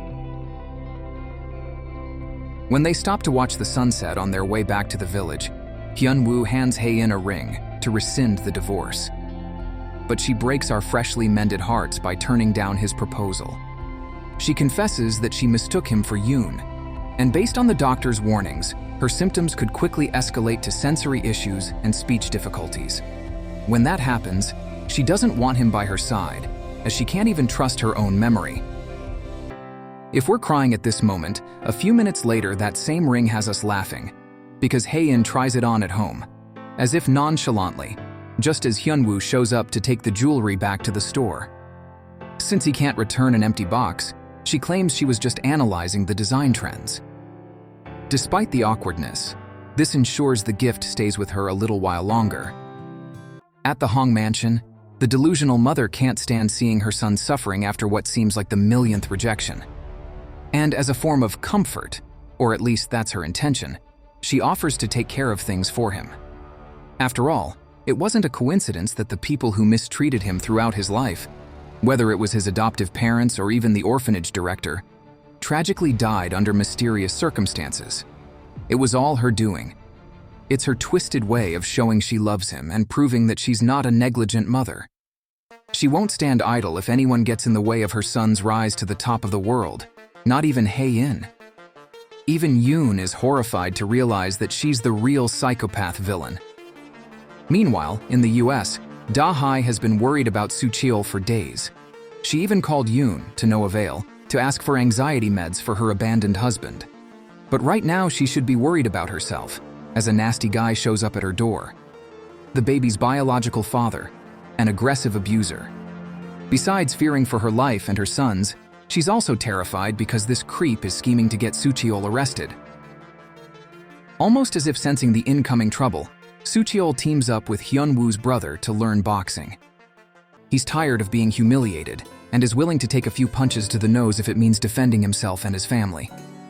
And I think those boxing lessons will come in handy soon, because Da-hae, not wanting to risk being killed, knocks the repugnant guy out and runs away. She returns to Korea with her luggage and reunites with her husband, whom she should never have left. Upon seeing her, Soo-cheol reunites with his family without a trace of bitterness, unlike his mother, who doesn't accept the daughter-in-law's apologies as she returns with her tail between her legs. But Soo-cheol continues defending her, saying people can say anything they want about him, even that his brain is a little underdeveloped, but they better not talk about his son. Biological or not, he's the father, and he's not letting them go again. When they're alone, Da-hae acts as if she's only back to return what she stole, but obviously, they love each other too much. They end up crying in each other's arms. And when it comes to love of money, Grace is a strong contender. The two-faced villains discover her double-crossing, and to avoid being cut off with a butter knife, she sells out for a 2% higher profit and returns to the enemy's side, sharing the Hong family's discovery. The secret fund's money is hidden in the mansion, in a place called the Panic Room. Only Grandpa knows its location. After spending the whole episode doubting whether his dementia was real or not, we finally get confirmation that he's been acting all along when we see him spitting out his medication. But to our horror, the Viper catches him during one of his lucid moments. She applies psychological pressure to make him reveal everything, but Grandpa has another plan. It's a tragic and heroic one. He records something on Hae-in's pen and then throws himself down the stairs. By the time the Hong family arrives to report the wicked woman for confinement, Grandpa is no longer with us. The aunt collapses from not being able to save the father she loves so dearly, and the others are paralyzed by shock. It was undoubtedly a sacrifice by Grandpa to protect his family and his empire, because now the soulless gold digger no longer has a right to a single cent. The power of attorney is nullified with his death, and the assets will be divided according to the will. Hyun-woo and the Hongs take Grandpa's portrait for one last tour around the mansion, and inside the president's private elevator, they find the button that opens the secret passage to the underground room. The Hong family found the secret room, but it's completely empty. Before the unlucky ones arrived at the mansion, the villain had found Grandpa's old cassette tapes, who only wanted to keep good memories, but ended up, without realizing, giving away the location of the room. And of course, the miserable woman took the mountain of money for herself and her son, leaving nothing behind. To make matters worse, for some legal reason, the deceitful woman can't be kicked out of the house. And before Grandpa left for a better place, he didn't help much either, because he didn't record any evidence against his insane partner. He only left a message for the family saying that he loves them and asking them not to make the same mistake of only thinking about money, because look at him now. He's taking his regret to the grave. Grandpa's funeral makes everyone very sad, especially Hae-in, who inevitably sees that day as a morbid rehearsal for her own death. The 3 months she was given to live have already passed, so at any moment, people will be grieving another loss. Until at the end of the day, she'll be left alone under the ground. Fortunately, the next day, luck, or the magic solution, call it what you will, shows up to bless them. Hyun-woo gets a call about a surgery that could save Hae-in, and everyone bursts with joy. But you know that feeling of incomplete happiness? Yeah, that feeling exists, and it's because there's always a catch.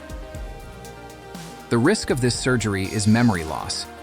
Now it's a choice between forgetting everything she's lived or dying. Knowing his daughter, Daddy Hong knows she would pass up this chance if she knew about the side effect. So he asks his son-in-law not to mention this little big detail.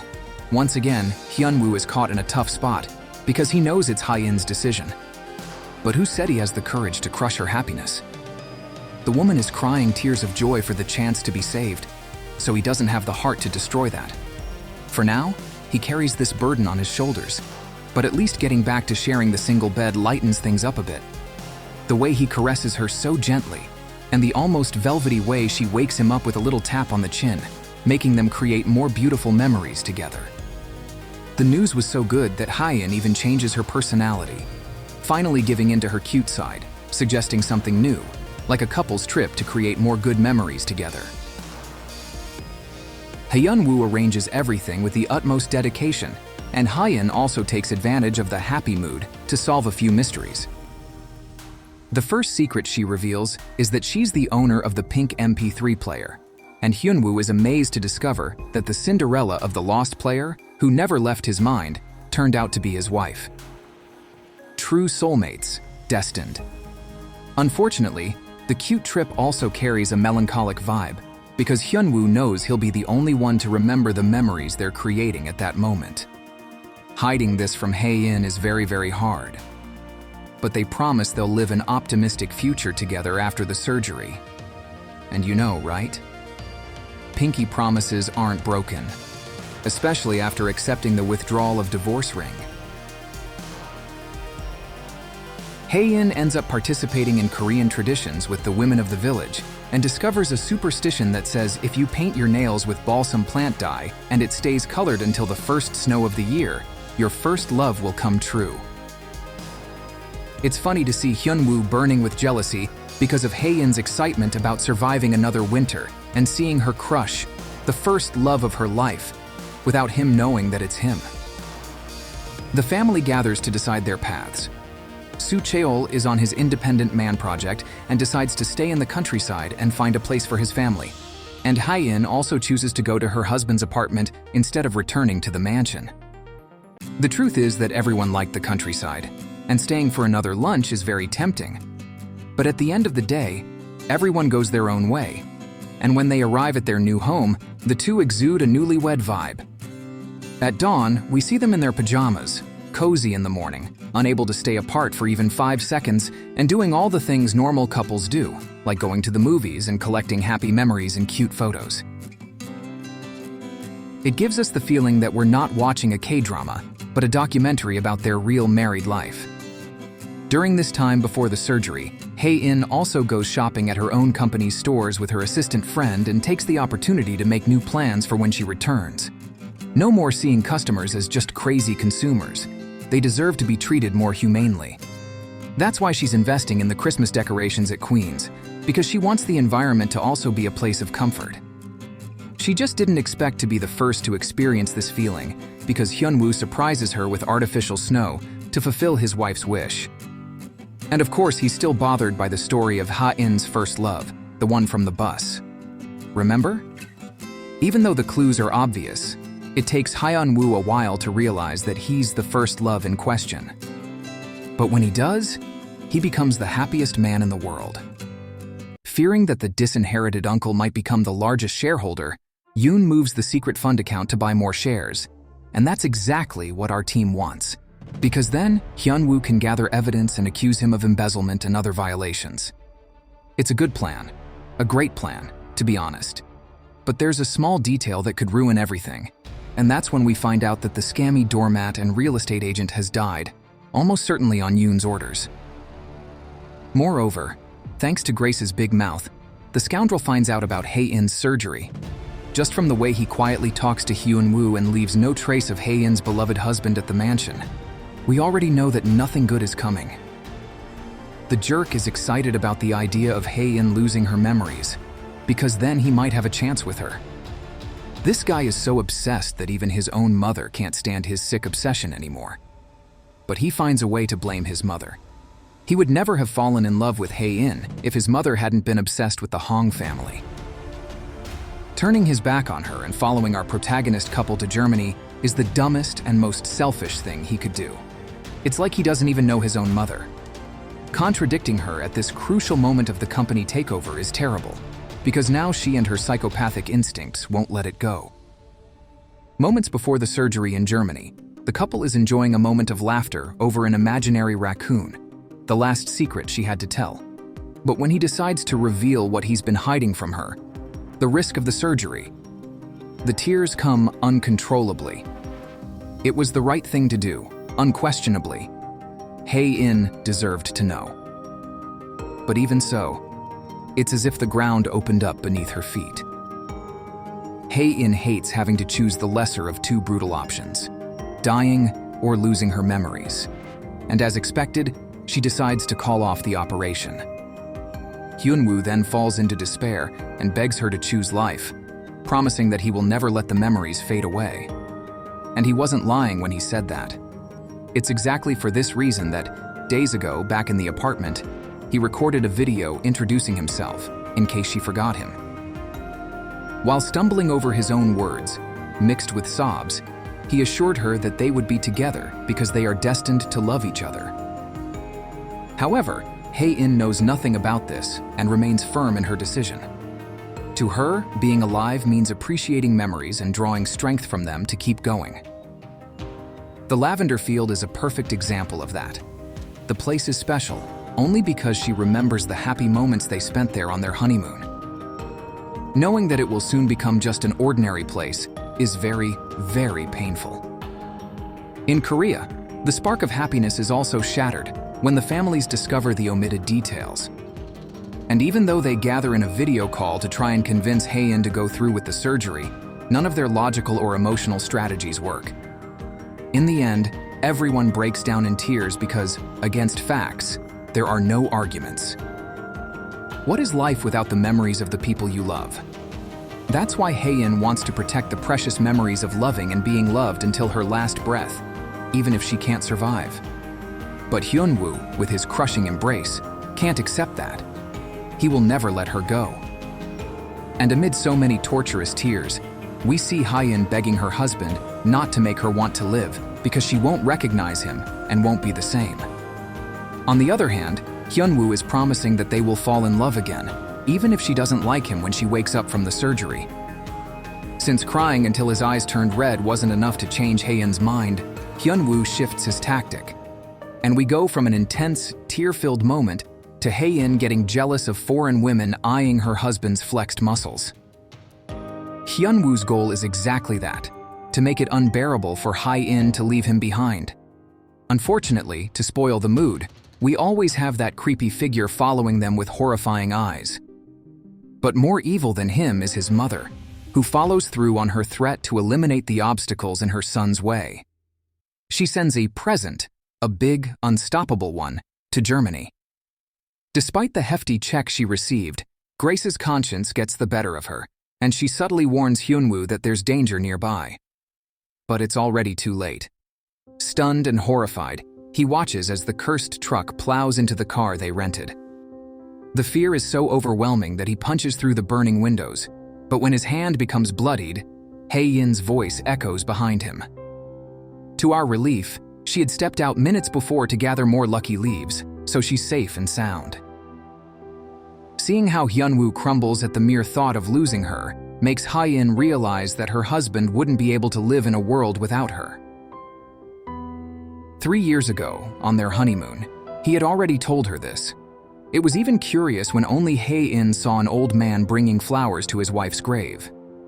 Hyun-woo warned her that he wouldn't do the same because he would die the day after if she left this life first. So despite being terrified of losing her memories, the fear of causing pain to the great love of her life is even greater. Her love for Hyun-woo convinced Hae-in to undergo the surgery that will save her life.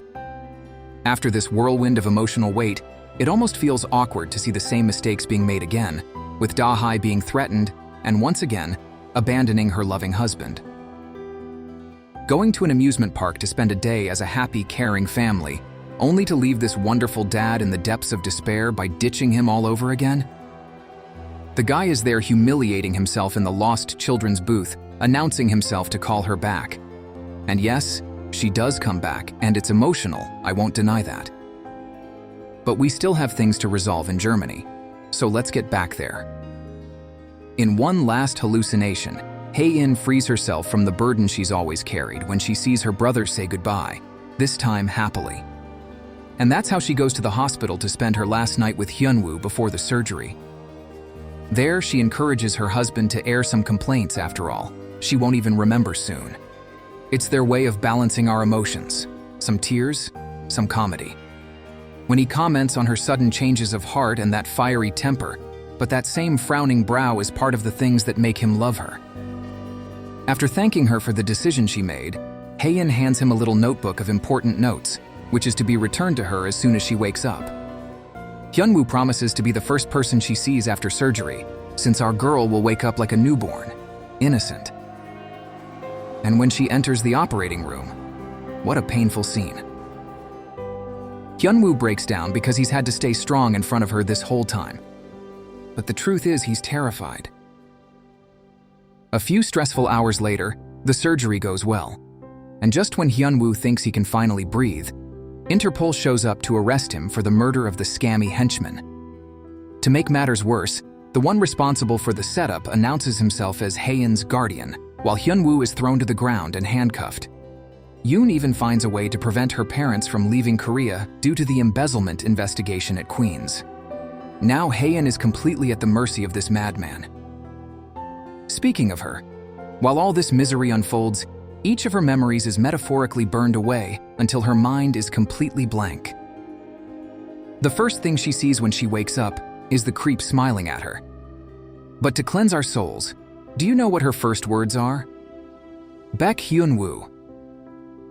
The night before, her husband shared his little secret to having a good memory, repeating the important things to himself that he doesn't want to forget. So, while being anesthetized, she used that same tactic and whispered her husband's name until she fell asleep. It's incredibly satisfying to see the sparkle in that jerk's eyes disappear at the speed of light. Irritated but never giving up, Yoon fills Hae-in's empty mind with absurd lies about how much the two of them love each other, and that Hyun-woo is her criminal stalker ex-husband. From prison, Hyun-woo watches the first snowfall, but he's not the only one suffering from this situation. Despite having no memories, Hae-in can still feel emotions. So when she looks sadly at her nail, which is still colored, a pain in her chest shows her that something is wrong. She just doesn't understand what it is yet. There's only one way to find out: read her notebook and discover who her true love really is. But of course, the first thing Yoon does when he discovers the existence of such beautiful words that will never be written about him is to toss the diary into a bonfire outside the hospital. He just forgot about the weather, because the snow interrupts his plans, and Hae-in's only salvation isn't destroyed. For a month in Germany, Yoon manipulates the memories Hae-in doesn't even have, filling her head with twisted ideas about her own family, and of course, poisoning her against Hyun-woo. He even makes up a story about an affair with another woman. After being fed so many lies, Hae-in really starts to believe that our Hyun-woo is a jerk.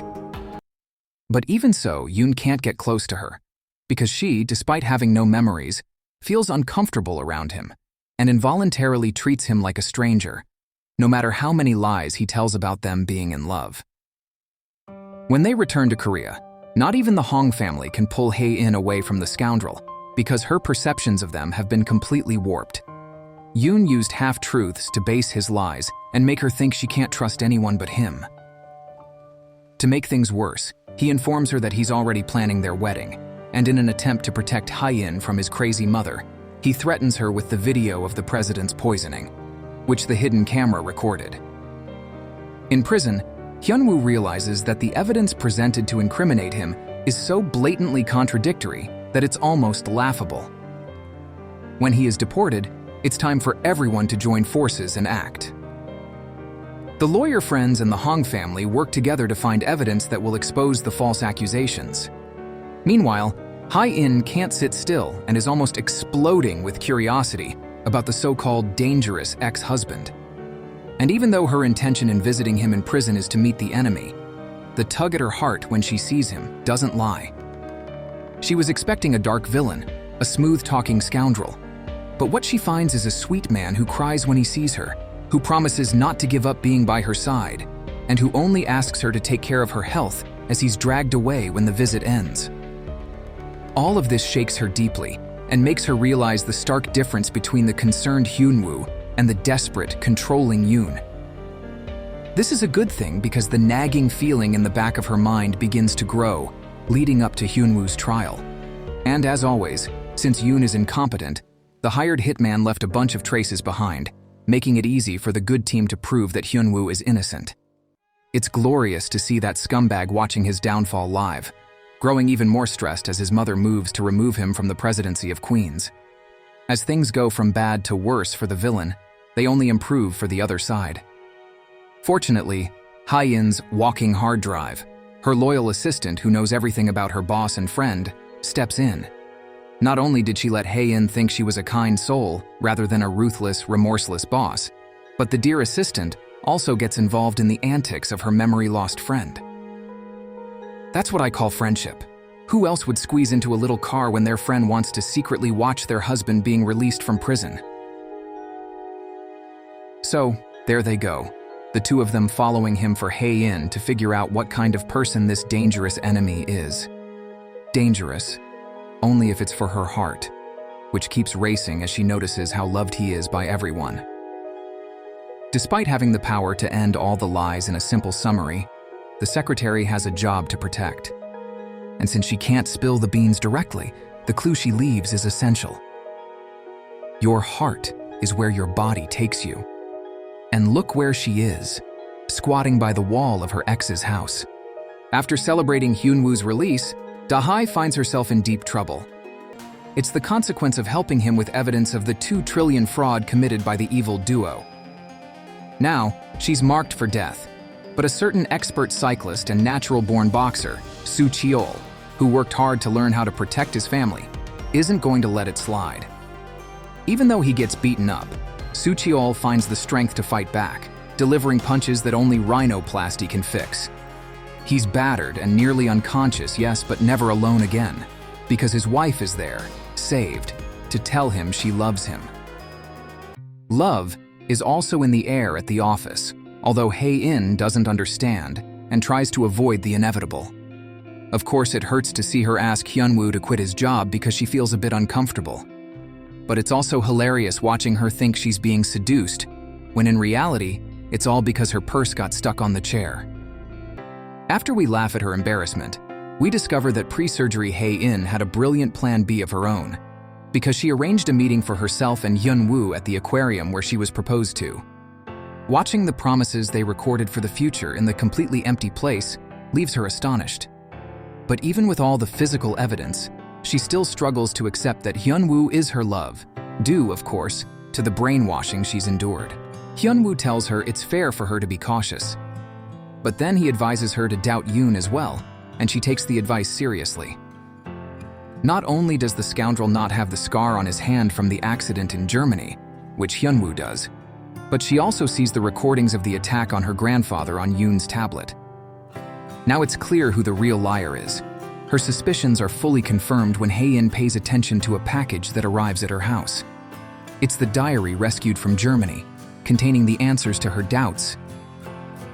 In case she didn't survive the surgery, Hae-in's wish was for Hyun-woo not to suffer for too long and to move on with his life.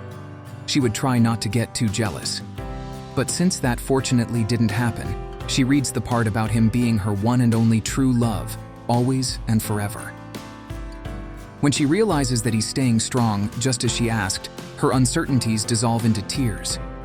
She runs to find him. A tip for those new to K-dramas. Whenever two lovers are in a scene separated by a crossroads and a traffic light, it's never, never a good sign. While they await the moment of their emotional reunion, a bus passes by, and Hae-in simply vanishes. To make things worse, when Hyun-woo crosses the street, he is hit hard by a car, and of course Yoon is behind it. Because of the tracker he placed on Hae-in's car, the scoundrel followed her and sped up to kill. He even gets away with it by having someone else take the blame for the hit and run. It's horrifying to see Hae-in being kidnapped, with no chance to escape, because Yoon is waiting outside, armed to the teeth. On the other side, Hyun-woo, gravely injured in his ribs and liver, can barely move. However, his subconscious, the one that kicks in during life-or-death moments, doesn't let him forget that he promised Hae-in he would face any challenge as long as they were together. That's why, as soon as he arrives at the hospital, he's already leaving. His love is so strong that, even completely debilitated, alongside his terrified friend, Hyun-woo is willing to risk his life for his wife. That's why they're tracking the villain after all. She's going after her son to recover the money he stole from her. Meanwhile, Hae-in is forced to deal with the maniac with the terrifying eyes. She doesn't know him anymore, but she understands that he's not a good person. So, to avoid provoking him, she plays along, acting as if she agrees with Yoon's insane plans to abandon everything and be in love far away from there. When everyone finally arrives at the hideout, Hyun-woo doesn't wait for the police to show up and goes in alone. While the poor guy is practically crossing the valley of death, Hae-in overhears the fight between mother and son about the biggest secret they've kept. It's revealed that it was indeed the crazy woman who sabotaged the boat that drowned the children and killed the first heir. Yoon never said anything because he thought he would win his mother's love if the Hong family were wiped out quickly. That moment never came, and now she laments not having been able to kill Hae-in back then, because now her son is there, ruining her plans. Before Hae-in can have a panic attack from fear, Hyun-woo finds her, and the two struggle to escape together because she refuses to leave him behind. Too bad Yoon has a car and a breakdown, catching up to them first. Completely paranoid, he still tries to get Hae-in to join him. When she screams that she wouldn't be with him even in death, it triggers Yoon's unrequited love. The police arrive and try to convince him to drop the gun, instead of at least shooting him in the leg to bring down the psycho. With the police hesitating to act, it's up to Hyun-woo to throw himself in front of Hae-in and take the bullet that was meant for her. Only then do the officers remember to take action, and Yoon is shot straight to hell. His mother feels sad for about 5 seconds, but quickly lets greed harden her heart. Her son's body isn't even cold yet, but she's already asking the lawyer to transfer Yoon's shares to her so she can become the next president of Queens. Meanwhile, Hae-in is suffering terribly after seeing Hyun-woo lying in that vast white space, losing blood. And yet, even in that dire situation, her safety is all that matters to him. Her heart, already in pain, sinks even deeper in guilt when suddenly she remembers that moment before her surgery. She tortures herself for forgetting him and treating him badly. But what matters now is that no hospital door will separate you two again. And no one will let her blame herself, least of all Hyun-woo's mother, now promoted to the best mother-in-law in the world. Even though her son got involved in so much confusion, humiliation, and danger because of a woman, ever since childhood, she forgives it all, absolutely everything. Even though Hae-in barely knows the man fighting for his life, she never leaves his side. And if she has to use emotional blackmail to wake him up, whether hunger strikes, thirst, or even lack of sleep, she'll do it. And doesn't it work? Once again, we melt into tears when we see her apologizing for not remembering him, and he also apologizes for forgetting how much he loved her during those rough patches in their marriage. But it's never too late to fall in love again. And that's exactly what they'll do after the emotional family celebrates Hyun-woo's awakening. Speaking of falling in love, the more Hae-in learns about Hyun-woo's many qualities, with the help of her mini manual of instructions on the love of her life, the more perfect he seems. After all, how can a guy be a great lawyer, a boxer, be handsome, sexy, loving, and so much more? So when she pauses mid-bite of feeding him to express her indignation about being charmed a second time, he uses the sweetest tone to say he only has eyes for her. Now that he's recovering, Hyun-woo is ready to fight for the Queen's group, alongside the Hongs. For the first time, we see him actually using his law degree in court, when he sues the shady woman for embezzling the secret fund. With a shamelessness that's almost admirable, she fake cries and tries to shift all the blame for her illegal activities onto her son. Since this wretched woman was responsible for all the misery in Yoon's life, and now she won't even let him rest in peace in hell, a month after his death, I think it's only fair that Yoon pulls her down too and is responsible for her downfall. You know those incriminating recordings of Grandpa Hong's poisoning? Well, she dumped the wrong tablet in the river, because the real one was handed over to the judge, proving her crimes once and for all and sending her to prison, the place she never should have left. This victory wouldn't have been possible without Grace, who had been pulling strings all along. Not only did she swap the tablets, but she also quietly helped Hae-in recover the diary. Da-hai also contributed by testifying against the villainess, entirely of her own accord. She wanted to live an honest life without regrets, a decision that was tough for Soo-cheol to accept, especially after discovering that she had liked him since their childhood visits to the orphanage. She had always waited for him, and now it was his turn to wait until she paid for her crimes and was released from prison. Replacing the Napoleon spy painting in Grandpa's office with a beautiful family photo of the Baeks and Hongs is a sign that they've finally rid themselves of the greater evil and can move on to their happy endings.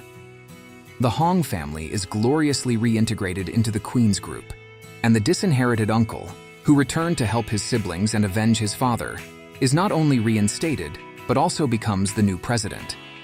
Soo-cheol, meanwhile, cares for his son with all the love in the world, and years later, when the day of freedom arrives, he takes his grown son to pick up his mother from prison. Grace too serves her time, and despite all her misdeeds, she won't be returning home alone. As for our feisty aunt, after many awkward flirtations, she wins over the sensitive countryman with her feline charms. It wasn't in the plan to confess her feelings accidentally over a microphone for the whole town to hear, but despite the embarrassment, what matters is that it worked. He's slow, yes, almost stopping for sure, but soon enough he'll catch up, and they'll move beyond just cheek kisses. Mom and Dad Hong are also slowing down, and an afternoon camping in the countryside with a brief visit from the other side of the family only makes things better. And finally, we get to the best part that interests us, seeing how this new romance between Hyun-woo and Hae-in blossoms. Although she tries to convince herself that she's just keeping the relationship simmering, everyone can see that she's already boiling at 180 degrees in the heat of love. Then, one day, that bright little star on the ceiling of her house makes her remember her worst memory, the miscarriage she suffered. Back then, she thought her husband blamed her for the loss, while he no longer had the strength to convince her otherwise. The lack of communication led to what we've seen this whole time. Now they reflect that they won't let things get worse like before. Facing problems together, even the smallest ones, is far better than avoiding them and letting them snowball. That's why, on that street lined with cherry blossoms, Hyun-woo proposes to her again, and she accepts, but not for now. For now, they need to hold hands a few more times and take things slow. After all, Hae-in lost all her memories, so it's as if she's getting to know Hyun-woo from scratch, still in the early stages of dating. And Hyun-woo has all the time in the world. After all, good things take time. That's why over the years they stick to their plan, traveling to Germany each season of the year. They visit their favorite spot as a couple. Later, they return as parents of an exceptionally adorable little girl. And then, many, many years later, to break our hearts, Hyun-woo returns alone to visit Hae-in's grave, who lived a beautiful life with him until she was 84. That's right, the twist came in the final minutes. The old man Hae-in saw during their honeymoon the first time they traveled to Germany was her own husband. Nearly all of her hallucinations during her illness were practically visions of the future.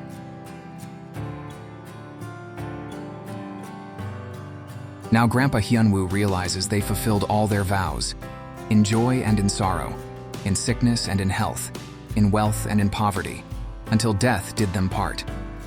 But like the shielded couple they were from beginning to end, not even death can separate them, because they still have one last promise to keep. Hyun-woo leaves this life after Hae-in's death, and she keeps her word by appearing as a beautiful angel to take him. That way the journey won't be scary, and they can walk together toward eternity.